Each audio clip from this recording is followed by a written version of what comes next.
Welcome to part 21 of rebuilding a large Clarkson single-cylinder vertical steam engine, crankshaft reassembly and testing.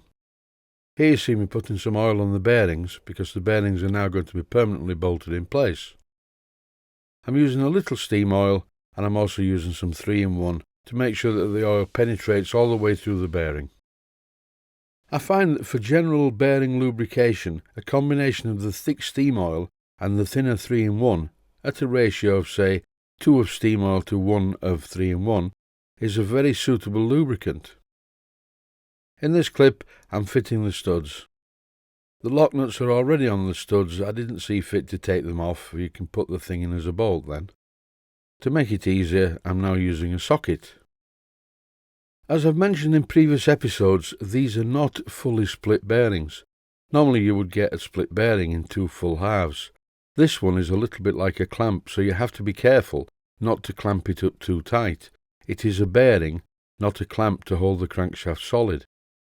I've already tightened down the stud on the right hand side, now I'm doing the left hand side, and that's where the split is in the bearing.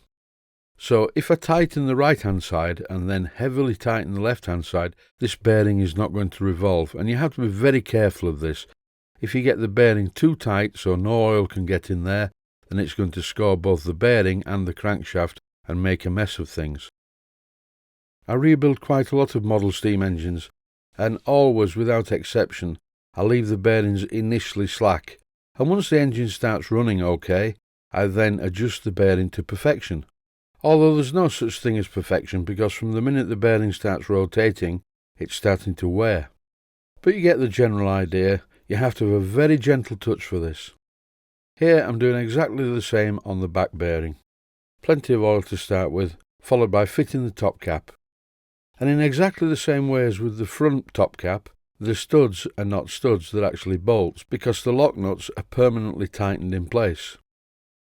At the time of this assembly, I misplaced the washers that went under these studs, or should I say the lock nutted bolts, but I found them later. So further on in the video you will see that there are washers underneath the top cap studs, or bolts. I get quite a lot of questions from viewers asking a variety of questions, some of them sensible, some of them too stupid to answer, but this was a really good one. The viewer asked, why do model steam engines not use white metal bearings, or Babbitt metal? Why do they use gunmetal? And the answer to that from my point of view is I don't have a clue. So if any viewers out there know why model steam engines don't use white metal bearings, please write in and let me know. And now back to the build. The crankshaft rotates very freely without the flywheel being fitted. So here I'm fitting the flywheel. It's held in place by 2 Allen grub screws against the crankshaft itself. The 2 eccentric sheaves are still currently loose on the shaft. I will tighten those in place once I fit the valve gear. I think it's time now to fit the gunmetal nut on the crank pin. This nut stops the big end from falling off the crank pin, but the big end cannot fall off the crank pin, as the connecting rod is firmly connected to the crosshead, which is in a crosshead guide. So it's a bit of a pointless accessory, but it looks quite pretty. So with everything together, the crankshaft and the connecting rod and the crosshead and even the piston go up and down very nicely. Very, very smoothly indeed, so I'm quite pleased with this. In this clip, I'm checking the clearance between the bottom of the piston and the bottom cylinder cover.